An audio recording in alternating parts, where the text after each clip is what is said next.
რიგში თქვენი სათქმელი მინდა მოვისმინო ელოდით თუ არა რომ დავით დოიაშვილს ასე დასჯიდა რეჟიმი. ველოდი კი პრინციპში ველოდი, მაგრამ მაინც გიტოვებდი იმედს, რომ რაღაც იმედს მაინც გიტოვებდი, არ ვიცი, რომ ესე არ გაწირავდნენ ასეთ ნიჭიერს და ასეთ შემოქმედებითად, არ ვიცი როგორ ადამიანს და საერთოდ პიროვნებას, რომელიც სწორ მხარეს იდგა, სწორად პატრიოტია, თავის მსახიობობის მოყვარულია, ესეთი თეატრი დაარსა. არ ვიცი, დათო დოიაშვილის სპექტაკლებზე ორი თვით ადრე უნდა გეზრონა, რომ ბილეთები გეყიდა. ნამდვილად. რა ვიცი, წარმოუდგენელია ეხლა, წარმოუდგენელ რეალობაში ვართ. ნამდვილად წარმოუდგენელი რეალობაში ვართ. კულტურის მინისტრის სახელი და გვარი თიკა რუხაძე რომ არის ახლა ხელმომწერი დავით დოიაშვილის გათავისუფლების ფურცელზე, მაგრამ ეს არის რეალობა. თიკა რუხაძე ამ შემთხვევაში ალბათ რაღაც პატარა ჭანჭიკია. თიკა რუხაძეს მისცეს დავალება ზემოდან. უბრალოდ როგორც 30-იან წლებში ჩეკისტები აწერდნენ ხელს, მოაწერა ხელი. სხვათა შორის მე როგორც ვიცი, ახლო მეგობრები იყვნენ და აი ეს იკადრა. რაზე უნდა ვილაპარაკო? თიკა რუხაძეზე უბრალოდ აი, რა ვიცი, როგორ უნდა ვილაპარაკო ქალზე, რომელიც აი ამას იკადრებს. კულტურის მინისტრი ქვია, მაგრამ ჩვენი მინისტრები ხო არ არიან. ჩვენი მინისტრები ექვემდებარებიან ერთ კაცს. ნამდვილად ასეა. ანდრო არის ამ თეატრის წარმომადგენელი. ჩვენ ნახეთ მანიფესტი, რომელიც დავით დოიაშვილმა დასთან ერთად წარმოადგინა, საპროტესტო მანიფესტი. ნახეთ გაფიცული თეატრი. ეს იყო სოლიდარობის უპრეცედენტო მასშტაბი. მანამდე ჩვენ თეატრში ასეთი რამ ნამდვილად არ გვინახავს. ეს იყო მუხტის მიმცემი ყველა რიგითი მოქალაქისთვის, ვინც სისტემას ებრძვის. და თქვენი აზრით გაგრძელდება თუ არა ეს პროტესტი მიუხედავად ამ გადაწყვეტილებისა და პირიქით ეს აძლიერებს თუ არა ამ ხალხს? როგორ არის იცით, საერთოდ ხელოვანი ხალხი ძალიან ძნელი და სამორჩილებელია. ეს ყოველთვის ასე იყო, ხშირ შემთხვევაში. ამათ ვერავინ ვერ შეაშინებს, ამათ ვერავინ ვერ გატეხავს. ესე ჯიუტად ეს ახალგაზრდებიც და ძველგაზრდებიც ჯიუტად დგანან. მართლაც უპრეცედენტო სოლიდარობა. მე ცოტა უხერხულ მდგომარეობაშიც ვარ, იმიტომ რომ ეს რაც ასე ვთქვათ, ანდრო რო დააკავეს, ამის მერე დაიწყო. და არა, ეს გაგრძელდება აუცილებლად. ეს არ არის ის ხალხი, რომელიც გაჩნდება, რომელსაც შეეშინდება. თქვენ თვითონაც უყურებთ რა, როგორი ესე იგი ღირსების ადამიანები არიან. ნამდვილად. დავით დოიაშვილი და ასე შემდეგ ეს მსახიობები, რეჟისორები, ანდროს მეგობრები.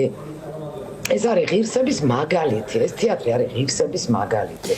ეს დასი არის ღირსების მაგალითი და ძალიან გაუჭირდებათ მათი მორევა.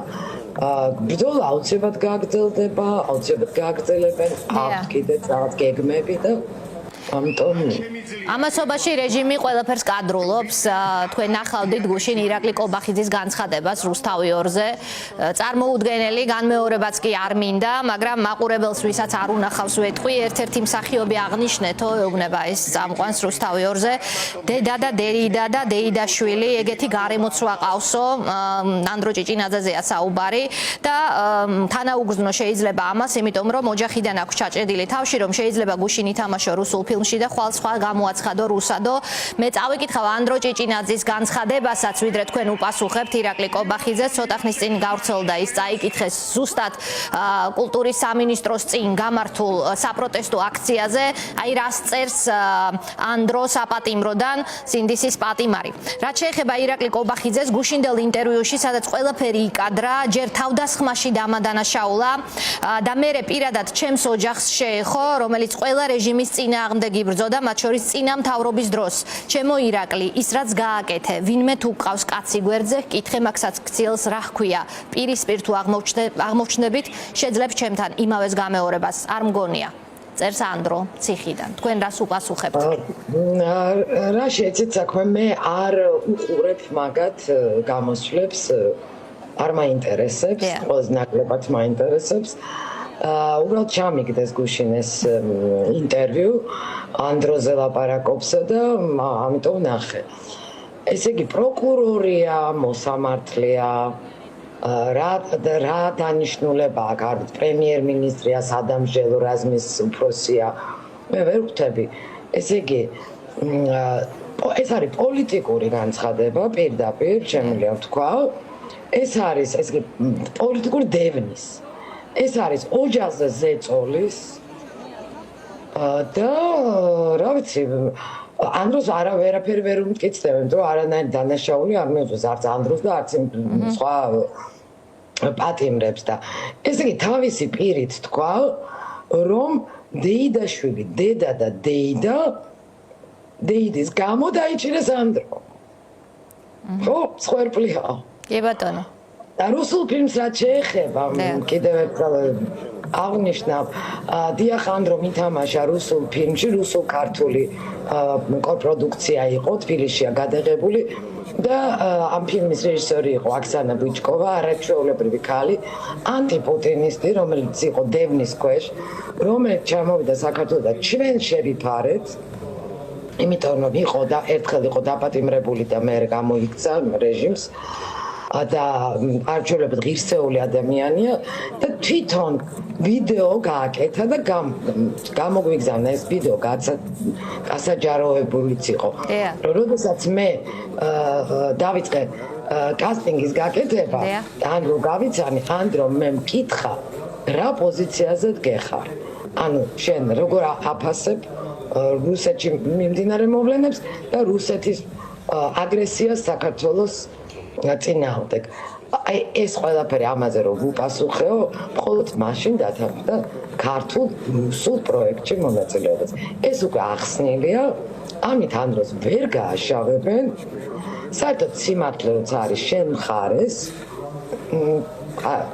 ძალიან ძნელია რომ რაღაც ადამიანი გააშავა. ამიტომ რა ვიცი, მე ვურჩევდი, რომ ასეთ განცხადებებს ნუაკეთებს, იმიტომ რომ ეს არ არის არც პროკურორი, არც მოსამართლე.